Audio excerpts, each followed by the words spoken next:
نحمده ونصلي ونسلم على رسوله الكريم اما بعد فاعوذ بالله من الشيطان الرجيم بسم الله الرحمن الرحيم قال الله تبارك وتعالى في القرآن المجيد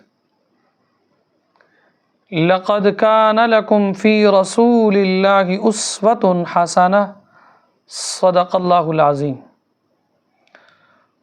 برادران مکرم و عزیزان محتشم، آج کے درس کے اندر ہماری گفتگو کا عنوان ہے مصنوعی دانتوں کے ساتھ تدفین کا شرعی حکم کیا ہے۔ یعنی کسی شخص کے انتقال کے بعد دفن کرتے وقت مصنوعی دانت جو دانتوں کے اندر فکس ہوتے ہیں اور وہ نکالے نہیں جا سکتے، تو ان فکس دانتوں کے ساتھ کیا مردے کو دفن کیا جا سکتا ہے یا نہیں کیا جا سکتا۔ تو اس کے بارے میں سید اعلیٰ حضرت عظیم البرکت مجدد دین و ملت الشاہ امام احمد رضا خان فاضل بریلوی رحمۃ اللہ کے تعالی علیہ آپ فرماتے ہیں، مسلمان میت کی تجہیز و تکفین، تدفین اور تدفین کے بعد اس کی قبر کی تکریم لازم ہے۔ کوئی ایسا عمل جس سے میت کو تکلیف ہو اسے نہ کیا جائے۔ مسلمان کی قبر کی تعظیم کا حکم احادیث مبارکہ میں جس قدر ہے اس سے مسلمان میت کی تعظیم و تکریم کا اندازہ ہوتا ہے۔ سید اعلیٰ حضرت رحمۃ اللہ تعالی علیہ آپ لکھتے ہیں، علماء کرام کا اتفاق ہے کہ مسلمان کی عزت زندہ و مردہ برابر ہے۔ محقق علی الاطلاق علامہ ابن حمام رحمۃ اللہ تعالی علیہ آپ فتح القدیر کے اندر فرماتے ہیں، وَتَوْضِيحُهُ الْاتِّفَاقُ عَلَىٰ أَنَّ حُرْمَةَ الْمُسْلِمِ مَيِّتًا كَحُرْمَتِهِ حَيًّا۔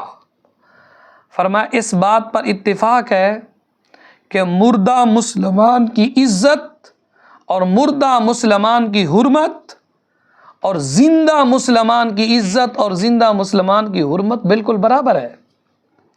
اور سرکار علیہ الصلوۃ والسلام نے ارشاد مبارک فرمایا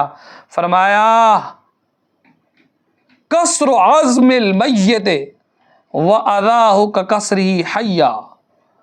فرمایا کہ مردے کی ہڈی کو توڑنا اور اسے ایذا پہنچانا، مردے کی ہڈی کو توڑنا اور اسے ایذا پہنچانا ایسے ہی ہے جیسے زندے بندے کی ہڈی کو توڑنا ہے۔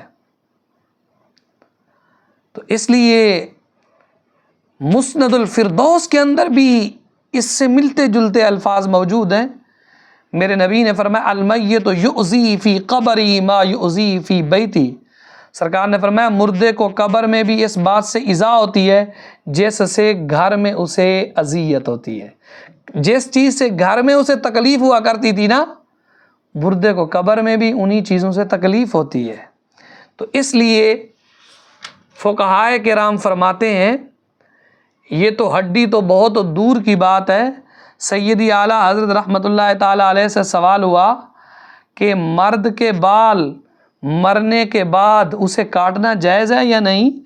آپ فرماتے ہیں بالکل ناجائز ہے، میت کے بالوں میں کنگھا بھی نہ کیا جائے، یہ مکروہ تحریمی ہے۔ اس کے ناخن نہ تراشے جائیں۔ کچھ جاہل ہوتے ہیں نا، وہ جب غسل دیا جاتا ہے جی قاری صاحب اس کو یہاں سے کنگھی کر دیں، خود ہاتھ نہیں لگانا، نہ کہ کہیں میت پکڑ نہ لے، قاری صاحب اس کو کنگھی دے دیں۔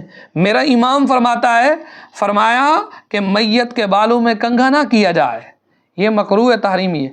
آپ کے ذہن میں سوال آ رہا ہوگا جب آپ کو پتہ ہے یہ مکروہ تحریمی ہے، غلط ہے، تو آپ لوگوں کو کنگھا کیوں کروانے دیتے؟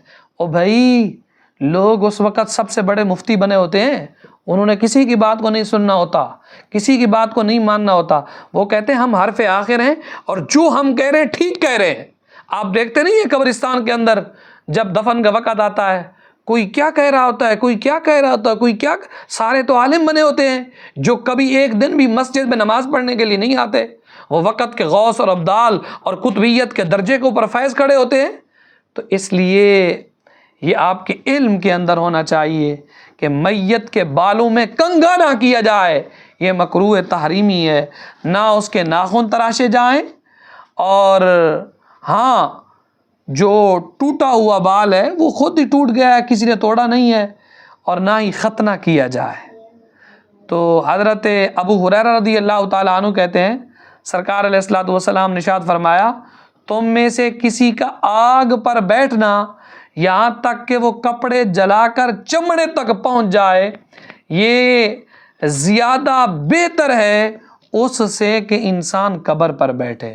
تو خلاصہ کلام یہ ہے، جو مسئلہ پوچھا گیا، چونکہ دانت مصنوعی طور پر نصب کیے ہوتے ہیں جنہیں نکالا نہیں جا سکتا، اور انہیں نکالنے کی کوشش کرنا میت کو تکلیف دینا ہے۔ جب میت کو تکلیف دینا ہے تو میت کو تکلیف دینا جائز نہیں ہے، لہذا مصنوعی دانتوں کے ساتھ میت کو ویسے ہی دفن کر دیا جائے، اس کے دانتوں کو اکھیڑا نہ جائے۔ اللہ ہمیں عمل کی توفیق عطا فرمائے۔